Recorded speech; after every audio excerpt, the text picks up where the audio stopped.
This is the strongest episode in terms of writing I've seen so far. Episode 6 of House of the Dragons starts with the birth of some new characters, birthed by some new actors. It felt like a return to the first season of Game of Thrones, where we have realistic royal kids interacting but still being children.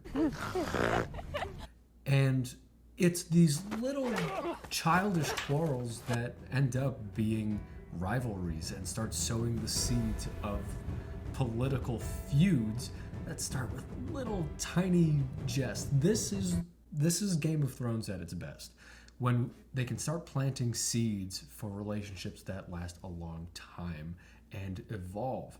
So I'm excited to see what happens with Egon and all of the kids. Rhaenyra's kids do not look like her husband, who we know is gay from the last episode. And it's clear that she's been having an affair with the son of the new hand, who is taking a little bit of a hand in raising these kids and sticking up for them as they train with Sir Criston. Sir Criston is, he hasn't left. In fact, he's become confidant of Alicent.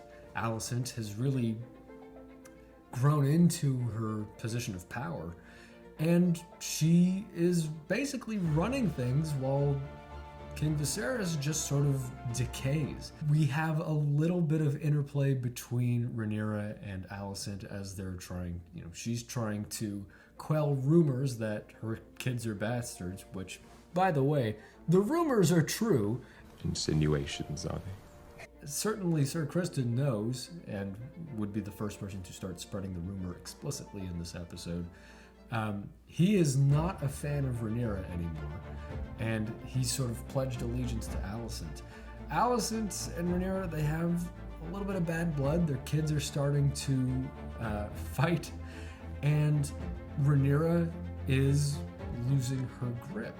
Through this whole episode of rumors being spread, Insinuations, are they? she decides to flee with her husband and his new lover. Meanwhile, in Pentos, we have Daemon and his wife and his 2 daughters flying and enjoying the time with dragons in this other country as guests, but they're invited to stay. She's pregnant once again, but it's a tough birth, and she decides, rather than to either be killed by a cesarean section like the last queen, or simply die in labor and endure it much longer, she walks out to her dragon and she commits suicide by dragon. So that was interesting, and everybody just sort of watched that. It was dark. Yeah, there's some weird sex stuff, some gross torture stuff. We catch Egon masturbating out a window. It's gross.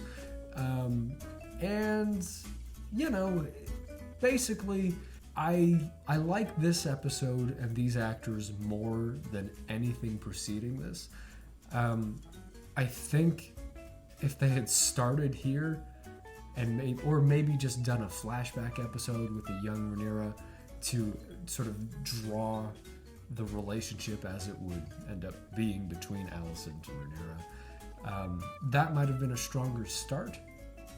But basically, I have some renewed optimism for this series, and for Game of Thrones generally, because it does feel like they're taking us back to laying a foundation for relationships and politics that will evolve with some good payoff. So we'll see. We also get the reintroduction of Prince Joffrey, which is good choice of names. We're going to have to watch out for the death of King Viserys to see what happens there. We'll see what Rhaenyra does. I'm honestly not a fan of her character. I don't like her. She makes bad choices. She's deceptive by nature. Her dad is losing it. he's it's kind of sad to watch. He's trying to make all of these compromises work. I guess I like Alicent the most. She's got the most integrity and is really trying to hold things together.